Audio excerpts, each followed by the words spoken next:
Chapter 14. Bright morning light assaults my face. My eyes pop open. I dig my front paws into the floor and stretch way back. I walk my hind legs in and thrust my chest way out. I look around. Hey, I'm not in Hattie's bed. I'm in that same boring room from yesterday. Did I sleep in here again? I trot over to the door, and there's more bad news. It's blocked by the gate. What did I do to deserve this? Where is Hattie? I try to remember. Riding home in the car, Hattie gazing out the window, bossing me up here, clicking the gate. I give a little yelp. The memories are almost too agonizing. Another night all alone, curled up on the hard wooden floor.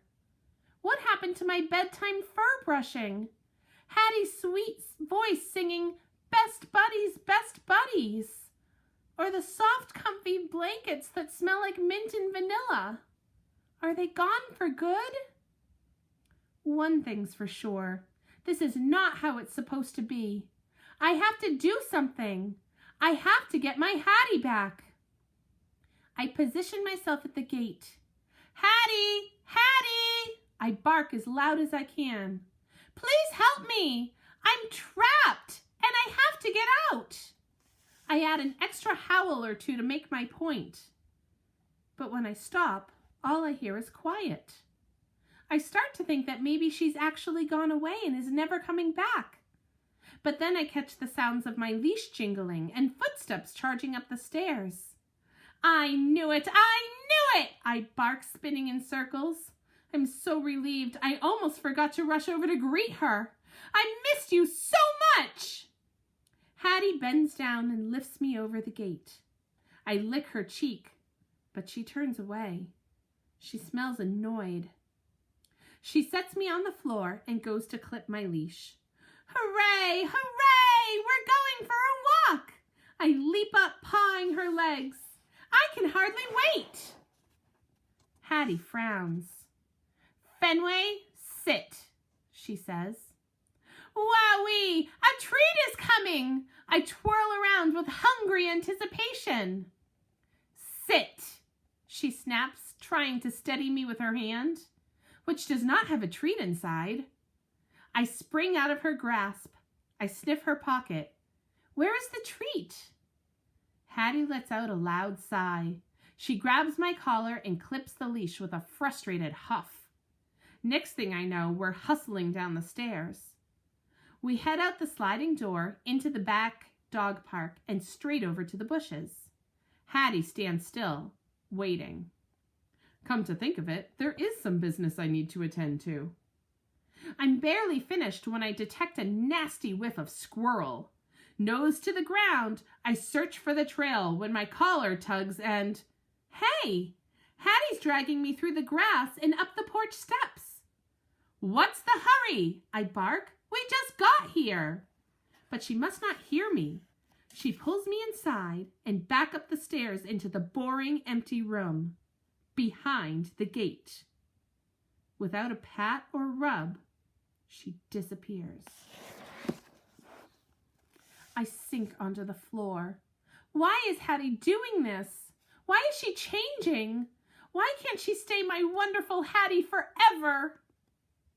I curl back into a ball to continue the most boring day ever. I must drift back to sleep for a while, because when I open my eyes, sounds are floating in from the window. I dash over to investigate. Thump. Yes! Hattie's joyful voice yells. I must find out what's going on. I climb onto a box near the back wall. I leap up and up until my front paws cling to the window ledge. Balancing on the tippy tips of my hind paws, I peer down through the screen into the dog park. I spot the grass, the fence, the giant tree in the back. They all look so much smaller for some reason. Hattie and Fetchman are standing at opposite ends of the dog park, caps on their heads. Each has a fat glove on one hand. Fetchman goes into a wind-up like he's going to throw a ball for a game of fetch. Only he has no ball. Hattie nods. She clutches her glove to her chest. She reaches into the glove and pulls out a white ball. Then she winds up exactly like Fetchman did and tosses it toward him. He leaps up, thrusting his fat glove way out to the side. Thwop! He snags it and claps the glove with his other hand. Yes! Hattie cries. She dances around, waving her arms. I start to pant uncontrollably. My humans are playing in the dog park while their loyal dog is trapped up here inside a boring room. They are acting happy, like they're having fun, like they don't even realize that somebody important is missing. This is so wrong. I must do something. But then my ears pick up other sounds from over the fence. Click, jingle, jingle. Wowee! Talk about distracting. Right next to our dog park is another one just the same, with grass and bushes and a fence all around it. It doesn't have a giant tree in the back, but it does have 2 dogs in it, a golden retriever and a white dog with black patches. Hey, it's the ladies! They look perfectly content, too. Goldie is sniffing in the bushes. Patches is rolling on the ground. Everybody is having fun, and I'm stuck here all alone. Or am I? All right, comes from nearby. Hey, somebody else is up here too. I turn way to the side, above the ladies' dog park. Peeping out an open window, the same level as mine, is the head of a short human, with a cap and a long, wavy tail. Angel? She's watching Hattie and Fetchman, grinning and pumping her fist. Why is Angel up in the window when the ladies are playing down in the dog park? That's not the way it's supposed to be. It reminds me of Patch's sad voice. It's so painful to watch, so very like our own sweet Angel, with that same white ball, the same glove. Hattie hugs her own fat glove like it's a used-to-be bear or an adorable dog. Another human's voice sounds from directly below my window.